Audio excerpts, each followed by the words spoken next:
Ынтымақтың эфирдік уақытысын өңіт бересі улантат, аны мен Самара Парпиева алып барам, саламатсыздарбы. Заман ағымына жараша бүгінгі күндө биздин жашообузда гаджеттер чыгып, алар биздин жашообузду жеңилдетсе, бирок зыяндуулугу жактары дагы көп деп айтсак болот. Андыктан биз бүгүнкү берүүбүздө дал мына ушул гаджеттердин пайдасы жана зыяны туурасында кеп кылууну туура көрүп отурабыз. Анткени бүгүнкү күндө кичинекей бешиктен бели чыгы элек балдарга чейин ата энелер ушул гаджеттерди карматып, уюлдук телефондорду берип койгон учурларды көп эле кездештирүүгө болот. Ал эми ушул адистердин атайын изилдөөлөрүнө ылайык 20% бала, өспүрүм бала жумасына 21 сааттан интернетте убактын өткөрөт экен. Ал үчүн бүгүн биз дал мына ушул тема боюнча 40 жылдык стажы бар психолог айымды чакырганбыз. Саламатсызбы Гүлнар айым? Студиябызга кош келипсиз. Мына бөйөкмө уюмдардын изилдөөсүнө ылайык ушул 21 саат жумасына өспүрүм бала олтурат экен да. Негизи эле ушул психолог катары айтсаңыз, ушул көп убакыт өткөзөт дегенден далилде кандай таасирлери болушу мүмкүн? Изилдөөлөр көрсөткөндөй ушу 21 саат отурат. Анан деген ушу өспүрүм балдардын 12 жаштан 14 жашка чейинки, 16 жашка чейинки балдар бул 68% балдар отурат экен да. Азыркы бүгүнкү күндүн изилдөөлөрү.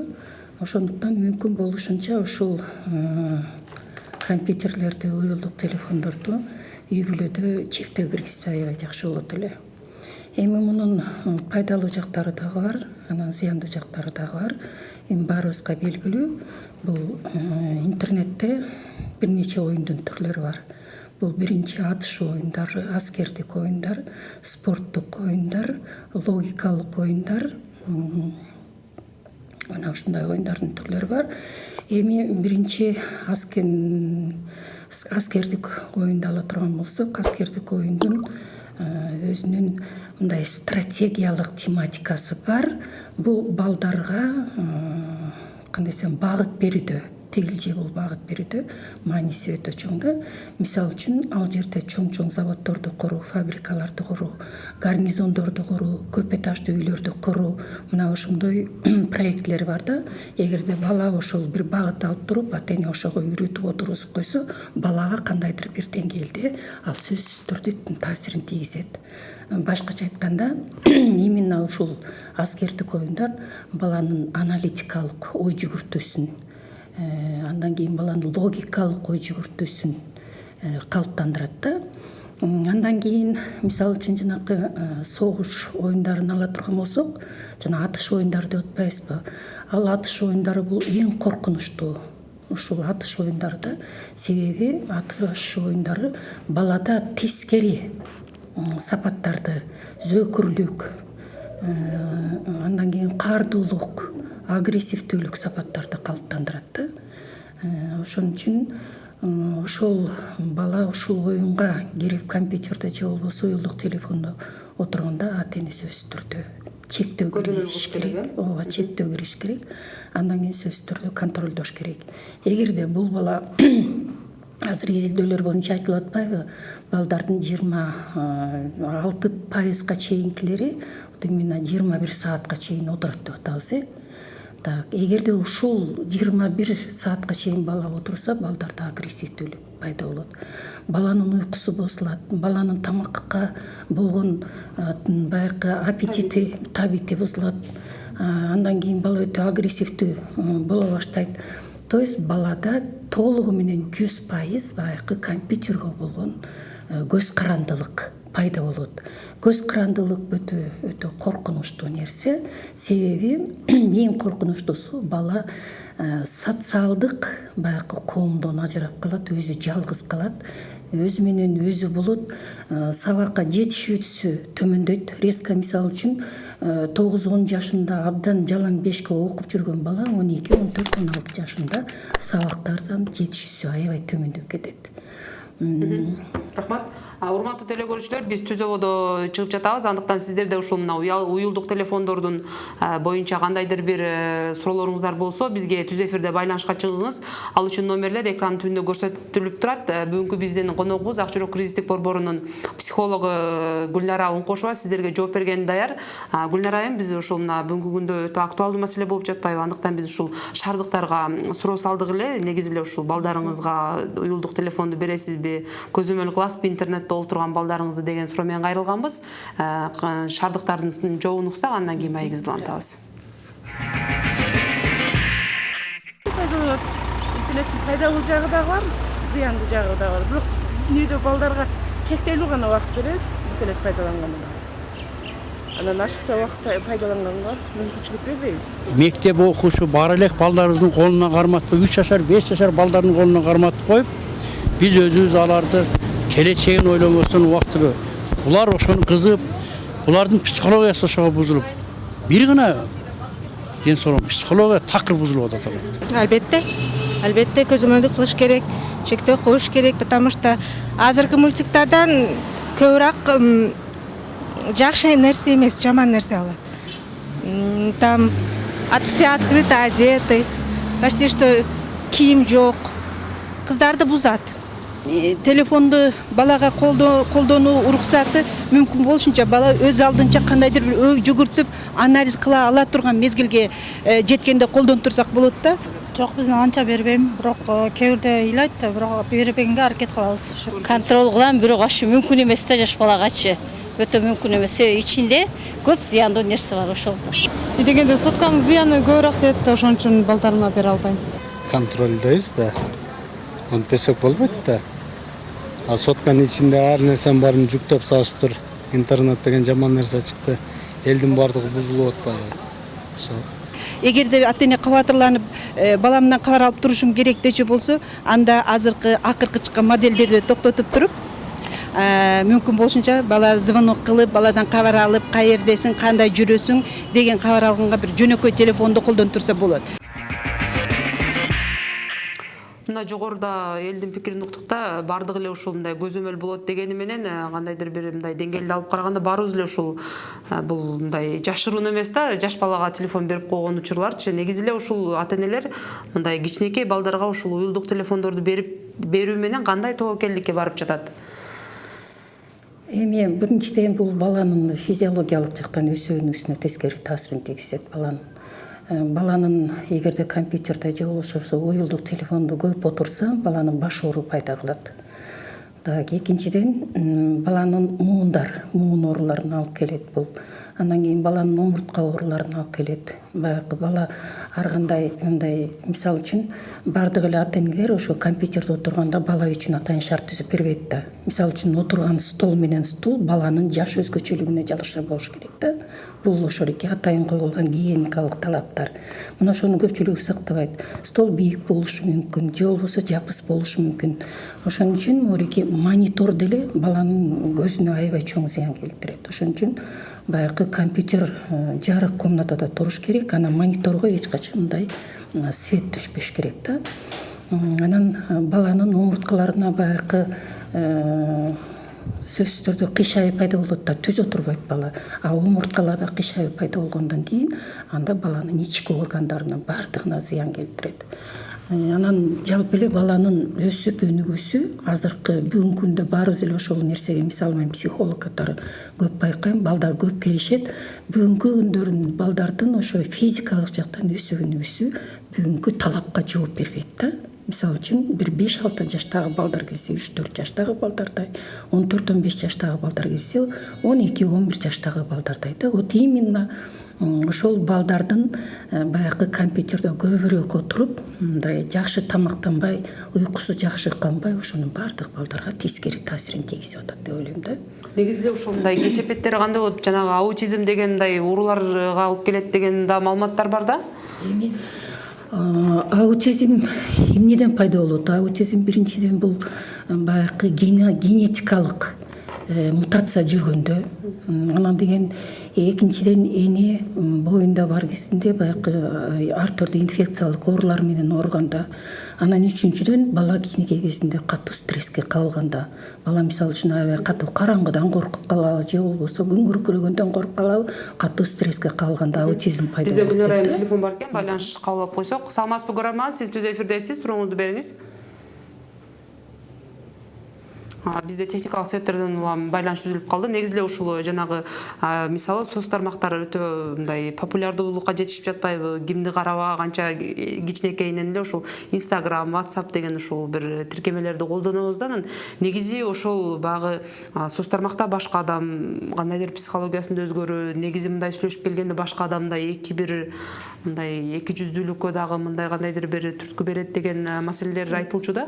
Жана башында айтпадымбы, бул баланы физиологиялык эле жактан эмес, психикасынын өзгөрүшүнө дагы аябай чоң түрткү болуп атат да. Баланын бардык психикалык процесстери, баланын ой жүгүртүүсү, кабыл алуусу, көңүл буруусу, туюусу, сезүүсү, мына ушунун бүт бардыгына тескери таасирин тийгизет.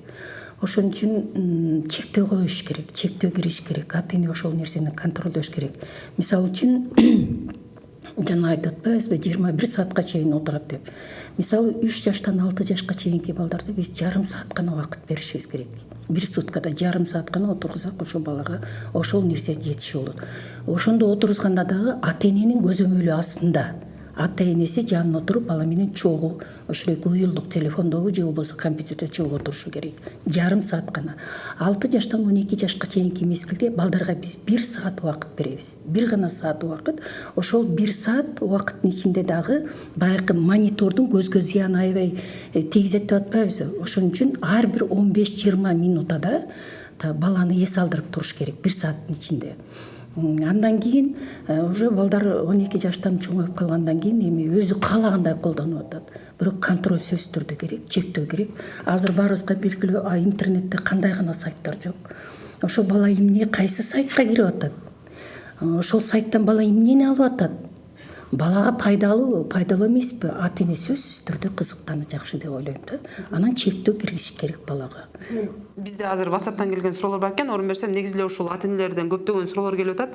Ошол эле жанагы балдарга берүүдө кандай түшүндүрсөк болот, кандай кеп кеңештерди бересиз деген бир мындай сурануу кайрылуулар болуп атат да. Мисалы, эл айтып бербей койсок деген маселелер көп айтылып атат. Бул жерде негизги эле күнөөнү мен ата энеге коюп элем. Ата эне ошо баланы кичинекей кезинен баштап үйрөтүп койгон.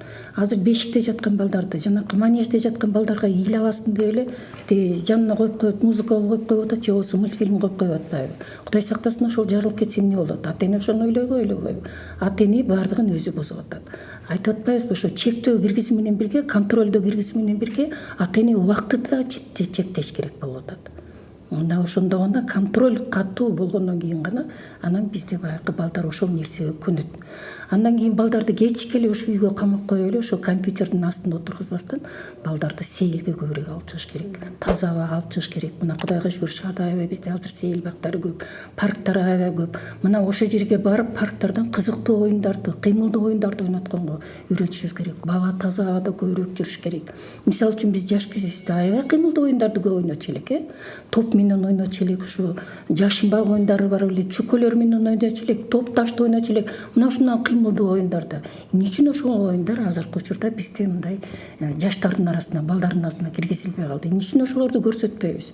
Себеби бул жерде баягы деле ата эне, мектепте мугалимдер ошол нерсени көрсөтүшпөйт да.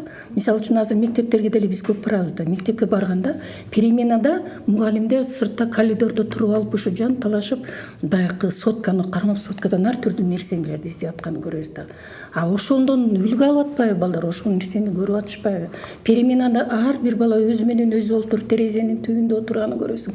Эшиктин алдында бардыгы сотканы кармап отурушат. Ошону эмне үчүн мектепте чектөө киргизбейт? Чектөө киргизилген ошол нерсегечи. Бирок дагы деле болсо мектепте ошол нерсе өтө жайылып атат да. Бизде дагы бир ата эне бул Ош шаарынан жазып атат экен. Балам 2-класста окуйт дейт, бирок ушундай уже көз карандылык мындай пайда болуп жаткансыйт. Кандай кадамдар жасасам болот деп кеңеш суруп атат. Ушул компьютердик оюндар сотканы аябай көп колдонот дейт. Эгерде балада ошол эки компьютер болгон көз карандылык пайда болсо, анда адистерге кайрылыш керек. Психологдорго кайрылса, психологдор ошол эки бала менен бир нече сессия өткөрүп туруп, ошо көз карандылыкты акырындык менен алып салышат да. Негизи эле ушул баягы эми балага бунун зыяндуулугун түшүнбөйт да, кичинекей бала жанан ата эне менен ортосунда кандайдыр бир мындай келишпестиктер да ушунун айынан келет болот деген бир суранычтар келип атат. Негизи эле ушул ата эне зыяндуулугун балага кантип түшүндүрүш керек, мындай кандайдыр бир конфликтке келбей мындай чечүү жолдору? Эми мисалы үчүн мындай да, балдар баягы өспүрүм курукка жеткенде ата эне менен балдардын ортосунда конфликт аябай көп болот, түшүнбөстүк аябай көп болот, уруш талаш болот. Ал гана эмес, ошол эки түшүнбөстүк мугалим менен баланын ортосунда болот да. Ошондуктан ал мезгилде түшүндүрүү, балага айтуу деп бул өтө эле кеч болуп калат. Ошон үчүн мүмкүн болушунча баланы кичинекей кезинен баштап, 3 жашынан баштап жарым саат гана убакыт бергизип отургузабыз дейбиз го. Мына ошондо балага түшүндүрүш керек, балага айтыш керек. Жарым саат болдубу? Болду. Анан баланы сейилге алып чыгып, ошол кезде акырын айтып түшүндүрсө, бала түшүнөт. Ошол нерсеге көнүп калат да балачы. Анан ошондуктан бул жерде негизги эле ролду ошо ата эне, туугандары, баланын жакындары ойношот да. Бизде тилекке каршы андай болбой атпайбы? Азыр тамактанып отурганда деле мисалы үчүн мисалы үй бүлөдө 5 мүчө болсо, бардыгынын колунда сотка бар. Сотка кармап отурат, телевизор көрүп отурат. То есть биз тамактанып атканда биз тамактанбайбыз. Биз ошо сайттарга кирип, сайттардын ичинде отурабыз. Же болбосо телевизордун ичинде отурабыз да. Так. Анан тамактанып бүткөндөн кийин көпчүлүгү табагын карап туруп, тамак түгүнөн карап, мен тамак жедимби, жебедимби деп ойлойт. Эми бул деле баланын эмеси, ошо адамдардын физикалык жактан жабыркашына алып келип атпайбы? Ашказандын оорусу, ич агардын оорусу бүт эле ошондон келип атпайбы? Ошон үчүн кандай гана иш кылбасын, адамдар, балдарды ошол иштин үстүндө 100% отурганга үйрөтүшүбүз керек да. Мисалы үчүн бала сабак кылып атабы, бала эч жака жылбастан, кыймылдабастан 2 саатпы, 3 саатпы бала үй тапшырмасын жасаш керек. Ошого ата эне үйрөтүш керек, ата эне үлгү болуш керек, көрсөтүш керек. Ата эне баланын жанында отуруш керек. Бала менен чогуу отуруп туруп үй тапшырманы контролдоп аткарыш керек. Үй тапшырма бүткөндөн кийин жүрүп анда эмесе балам сейилге чыгып келели, ишке басып келели деп туруп, вот именно ишке алып чыгып тургандан ар түрдүү оюндарды ойнотуш керек балага. Мына ошондо үй бүлөдө кандайдыр бир деңгээлде результат болушу мүмкүн. Азыр көп жерге барганда көрүп эле жүрүбүз, ата энелер өзүлөрү дивандын үстүндө отуруп алып, ошол эки телефондо кармап отурат. Эми бул болбойт да, анан бала деле үлгү алат, ата энеден үлгү алат бала.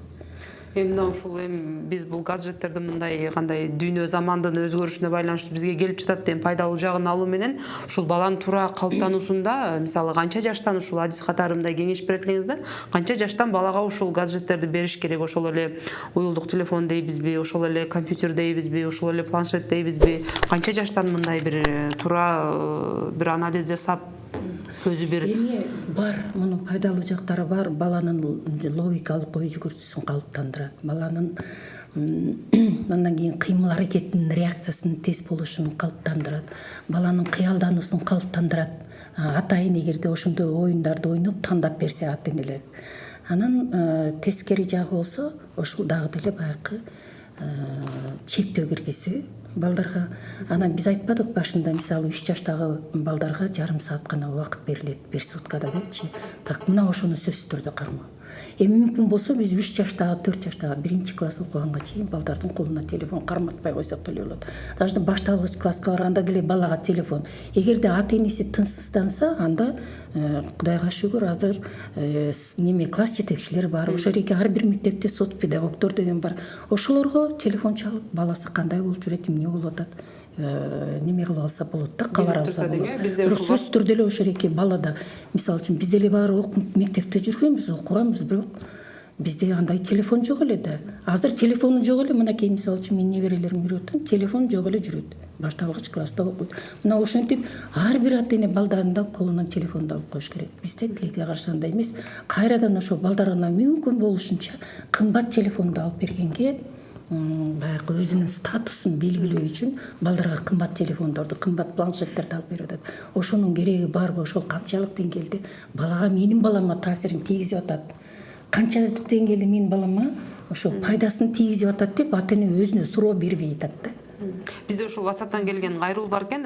Саламатсызбы дейт. Менин кызым 8-класста окуйт дейт. Түнү күнү эле телефондон башын чыгарбайт дейт. Деги эле ушул бунун айынан көп жолу үйдө уруш талаш көбөйүп баратат дейт. Биз Жалал Абадтан болобуз. Кесиптештериңиз барбы Жалал Абадта? Же мындай жакшы психологдорду кеңеш бериңизчи деген кайрылуу болуп атат. Эми баягы бул кызда көз карандылык пайда болуп калган. Ошол компьютерге болгон көз карандылык. Адистерге кайрылсын. Буларда ата эне өз алдынча аны жое алышпайт. Аны кетире албайт. Баягы ата эненин ортосунда пикир келишпестик дагы деле күчөйө берет да. Ошондуктан адистерге кайрылса, биз адистер ошо бир нече сессия өткөрүп туруп акырындык менен ошону жоюуга аракет кылабыз да. негизи эле ушул мындай көз карандылык пайда болгондон кийин дарылоо процесси канча убакытка созулат? Дарылоо процесси деп бизде эми мындай да, психолог десе эле биздин ата энелер көпчүлүгү туура эмес түшүнөт. Менин балам психологиялык жактан нормалдуу өсүүнү экен, мен эмнеге психолог алып барам дейт. Психолог деген бул биз баланын же болбосо ошо чоң адамдардын жан дүйнөсү менен иштейбиз да. Вот именно жан дүйнөсүндө, ички дүйнөсүндө кандай проблема болуп атат, мына ошону менен иштейбиз. Ошол проблеманы акырындык менен алып салганга аракет кылабыз да. Ата эне эмне кылат? Ата эне баланын жан дүйнөсү менен иштебейт. Ата эне эң негизгиси эле баланын баягы физиологиялык жактан камсыздандырууга. Мисалы бала ооруп калса, температурасы чыкса, колу ооруса, буту ооруса, ичи ооруса, врачтарга кайрылат эмеспи? Врачтарга кайрылып, дары жаздырып, укол алдырып, ошентип баланын баягы физиологиялык жактан мындай жакшы болуп кеткенге көңүл бурат да. А баланын ички дүйнөсүндө эмне болуп жатканын ата эненин иши болбой атат да. Мына ошо проблеманын баары ошондон келип чыгып атат да. Эгерде ошол эле ата эне баланын жан дүйнөсүн түшүнсө, баласынын өзүнүн жекече психологиялык өзгөчөлүгүн билсе, ата эне ошо балага туура мамиле жасаса, ана балада ата энеге болгон ишеним да болуш керек да. Эгерде балада ишеним болсо, ата энеге карата болгон, анда бала ата эненин айтканын угат. Ошол эле кыз мисалы үчүн ата эненин айтканын угат эле да. Демек, ата энеге болгон ишеними жок ал кызда. Ошол эле мугалимдерге болгон ишеними жок ал кызда. Анын жан дүйнөсү, анын проблемасы бар ички дүйнөсүндө. Балким стресске кабылгандыр, же болбосо депрессияда болушу мүмкүн. Мына ошону түшүнбөйт. Алып келсин. Эми мен немелерге жалабат да атайын мындай. Мен психологдорду жакшы билбейт экенмин, балким бар болуш керек эми чоң эле шаар. Бирок бизде бар. Бизде Ош шаарында азыркы күндө аябай жаштардын арасында жакшы мындай психологдор чыгып атат. Келишсе, консультация кылсын. Эми баладан мисалы үчүн жан дүйнөсүн айыктыруу үчүн консультация алып кетиш эч качан ата энеге ашыкча. Демек эфир сыртында сиз менен байланышып, номерлериңизди калтырсаңыз болот, Деги эле ушул мына сиз психолог болуп көп жылдардан бери иштейт экенсиз, эми багы замандын агымын көрүп жатасыз да. Анан негизи эле ушул божомолдор кандай болушу мүмкүн? Ушундай бир азыр сиздин мындай божомолуңуз боюнча өтө бир мындай глобалдуу бир проблемага айланып жатат экен да. Мына кийинки бир 5-10 жыл дейбизби, 3-4 жыл дейбизби, кандай божомолдор болушу мүмкүн эгер ушундай темпте кете турган болсо? Менин өзүмдүн көз карашым, анан баягы азыркы кезде психологдордун арасында, педагогдордун арасында деги эле изилдөөчүлөр мунун үстүндө аябай көп иштеп атат да. Деги эле азыркы учурда изилдөөлөрдүн айтысы боюнча, ошо окумуштуулардын айтысы боюнча азыр бир 3-4 жылдын ичинде биздин жаштардын арасында суицидке барган адамдар аябай көбөйүп кетет деп атат да. Эмне үчүн көбөйүп кетет дегенде, вот именно балдар баягы көз каранды болушуп компьютерге.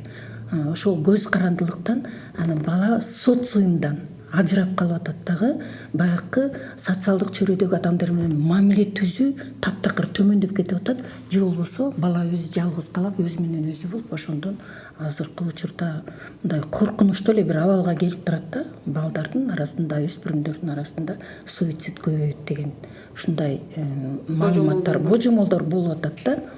Андан кийин мен ошол жерде айтат элем, ушу деги эле ушу биздин ата энелер туура кабыл, морекей граждандык сектор деген бар. Ошолор ушу биздин мамлекетке бир кайрылып туруп, көп сайттарды жаптырыш керек болуп атат. Сайттардан себеби кандай гана сайттарга кирбей, кандай гана маалыматтарды азыркы учурда балдар кыздарыбыз албай атат. Ошон үчүн ошо көп сайттарды жабуу маселесин ата энелер деле биз деле козгосок болот. Ага тыйыз салыш керек. Анан деген морекей интернетке чектөө киргизүү маселесин деле көтөрсөк, биздин балдарыбыз кандай жакшы болот да. Ошол маселелерде курч турат азыр, чындыгында өтө курч турат. Бул 1-3-4 жылдан кийин абдан чоң бир өзгөрүү болушу мүмкүн. Өзгөрүү болгондагы жаштардын арасында бул жакшы жагына эмес, жаман жагына кетиши мүмкүн да. Балдардын ден соолугунун бузулушу, балдардын психикасынын бузулушу, балдардын жан дүйнөсүнүн оорушу, мына ушунун бүт бардыгы эле баягы уюлдук телефондордон анан немеден келип чыгат баягы компьютерден. Ошон үчүн ушул проблеманы бүгүнкү күндө ата энелер көтөрүшүбүз керек болуп атат. Ата энелердин арасында кандайдыр бир окутууларды өткөрүү, окутууларды иштөрүү, маалымат берүү.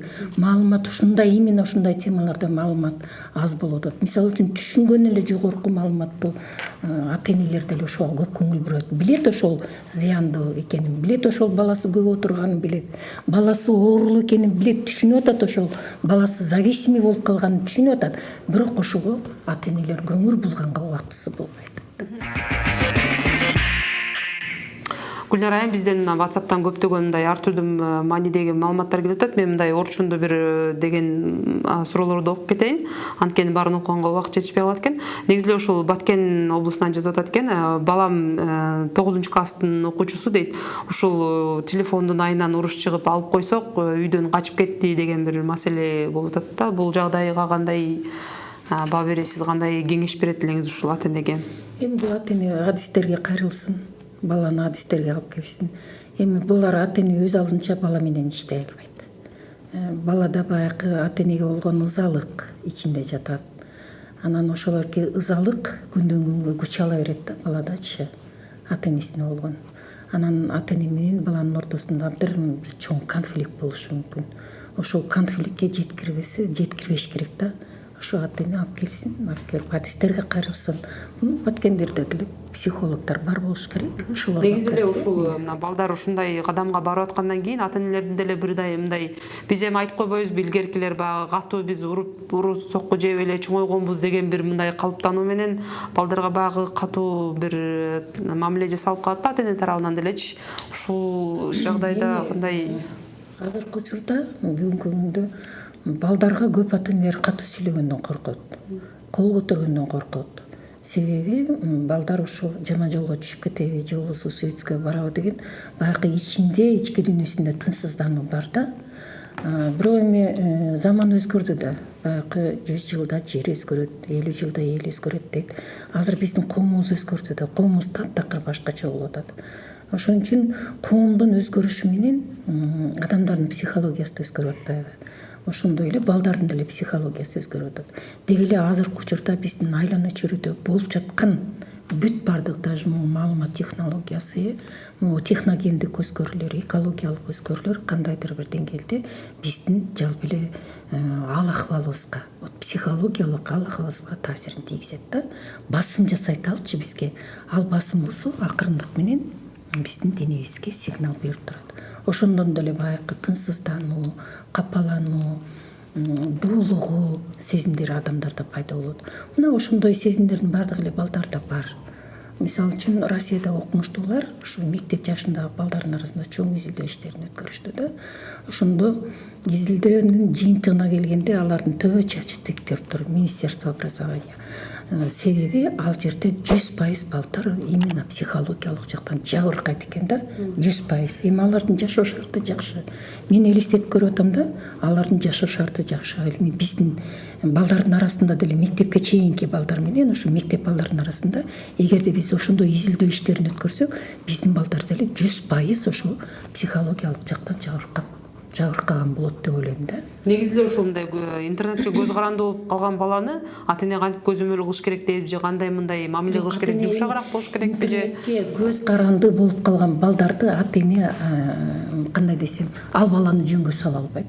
Тыйып, аны менен урушуп, аны уруп эч качан баланы немеден интернеттен ажырата албайт. Ошон үчүн ал үчүн ата эне адистерге кайрылсын, адистер ата эне менен да иш алып барат, бала менен да иш алып барат. Биз мына ошол интернетте балдарды кантип көзөмөл кылуу керектиги боюнча атайын бир адиске кайрылып көргөнбүз. Себеби мына заман өнүккөндөн интернетте дагы кандайдыр бир ошол көзөмөл кылуучу бир приложениялар дейбизби, тиркемелер барбы деп, анда ошол адистин маегин уксак андан кийин улантабыз.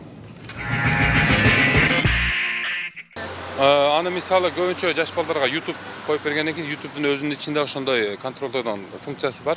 Аны родительский контроль деп коет. Ал жерде ошол ар бир контенттин кайсы жашка арналганына жараша настройка кылып койсо, балдар андан өзүнүн жашынан чоңураактарга арналган нерсе же өтө кичүүлөргө арналган нерселерди анын плейлистине просто көрүнбөйт. Жөнөкөй соткадан ала турган болсок, соткада атайын родительский контроль деген программалар бар. Ошо Play Market аябай көп.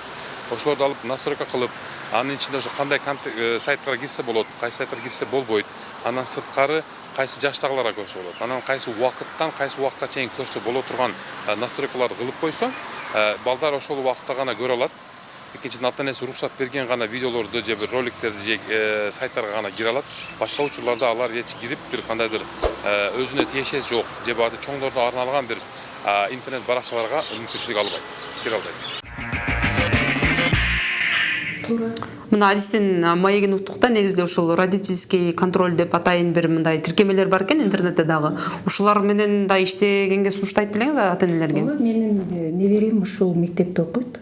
Искендердин мектебинде окуйт. Ошо абдан жакшы да. Булардын мектебинде вот именно чектөөлөр киргизилген. Ошо чектөөгө балдар да көнүп калган. Ошол чектөөгө ата энелер да көнүп калган. Мына ушундай чектөөлөрдү бардык мектептерге, мектепке чейинки мекемелерге киргизсе болот да. Вот ошондо гана биздин балдарыбызды ар түрдүү жаман нерселерден сактап калышыбыз мүмкүн. Мына сиздин мындай маегиңизден улам менде бир мындай пикир жаралып атат да, негизи уже балдарды эле күнөөлөбөй, ата энелер дагы бир өзүбүз кандайдыр бир үлгү болуш керек деген бир нерсени карманып, ушул ата энелерден кандай нерселерге сунуштайсыз ата энелер? Эмнеден баштоо керек ушул көзөмөл кылууну? Биз айтып атпайбызбы? Бала уядан көргөнүн алат депчи. Анан ошондуктан ата эне бала үчүн үлгү болуп эсептелет. Ошондуктан бардык нерсе ата эненин өзүндө жатат. Ата эне өзүн өзү контроль кылыш керек. Өзү ошо телефонду убактысы менен кармаш керек. Ошол нерсени балага үйрөтүш керек. Мисалы үчүн ата эне кечке чейин эле ошо эки телефонду асылып алып отурбастан иштен келгенден кийин ошо бала менен көбүрөөк иш алып барса, бала менен ишке сейилге чыкса, бала менен ар түрдүү оюндарды ойносо, бала менен отуруп алып чогуу жана кесип чаптоо деген бар, ошону ойносо, сүрөт тартса, краска менен, гуашь менен иштесе, бала менен шахмат ойносун, бала менен кыймылдуу оюндарды ойносун. Мына ошол эки үлгүнү алат бала, үйрөнөт ошол нерсеге. Биз бул жерде эң негизги эле ошо ата энеде болуп атат да. Көпчүлүк күнөө ата энеде болуп атат. Ата эне эгерде ар жагында өзүнүн каалоосу бар болсо, ушу мен баламды өзгөртүшүм керек. Балам ушу компьютерде көп отурбаш керек. Мага баланын ден соолугу керек. Баламдын жан дүйнөсү таза болушун каалайм. Баламдын психикасы бузулбаш керек десе, анда ата эне өзүнөн башташ керек. Өзүнө чектөө керек, өзүн контролдош керек. Ошо эки интернетке кирбеш керек, сайтка кирбеш керек. Тиги компьютерди сайып алып, интернетке кирип алып, өзү видеолорду көрөт. Ата энелер көпчүлүгү отуруп алышыпчы, семичкени маңдайына көрүп алып, эми кошуналардан баягы жакындардан үйлөрүнө барып калганда көп көрөм да ошондой нерсеничи. Эми ошону көргөн бала деле ошону туурайт да. Алар чыгып кеткенден кийин ошол эле видеону, ошол эле кинону коюп алып көрүшөт балдар. Ошондуктан ата эне биринчиден өзүнөн башташ керек. Чектөө киргизиш керек. Мен мисалы үчүн бүгүн иштен келдим, кечке жатканга чейин телефонду колума албайм, кармабайм, өчүрүп коем. Эртең мененке чейин телефонум өчүк болот. Эртең менен жандырып ишке кетип атканда чөнтөгүмө салып кетем. Ишке барганда дагы перерыв учурунда мен ишке чыгып 5 мүнөт эс алып келем, сейилдеп келем, таза абадан жутуп келем, бирок телефонум менен сүйлөшпөйм, сайттарга кирбейм, фейсбукка кирбейм. Мына ушундай чектөөлөрдү өзүнө коюш керек. Андан кийин гана баладан талап кылыш керек. Гүлнар айым, сиз келип бергениңиз үчүн рахмат айтабыз. Биздин эфирдик убакыт байланыштуу. Эфирди жыйынтыктоого туура келип калды. Рахмат, ишиңизге ийгилик. Урматтуу телекөрүүчүлөр, биз бүгүн ушул мына гаджеттердин, ошондой эле уюлдук телефондордун зыяндуулугу туурасында жана баланын психологиясына тийгизген таасири жөнүндө кеңири кеп кылдык. Бирок тилекке каршы биз бардык келген WhatsApp аркылуу келген суроолорго жооп бере албай калдык. Урматтуу ата-энелер, сиздер биздин 3 чекит ынтымак KG сайтына кирип биздин берүүбүздү толугу менен көрүп алсаңыздар болот. Ал эми мен сиздер менен коштошом. Кийинки эфирден амандашканча саламатта туруңуздар.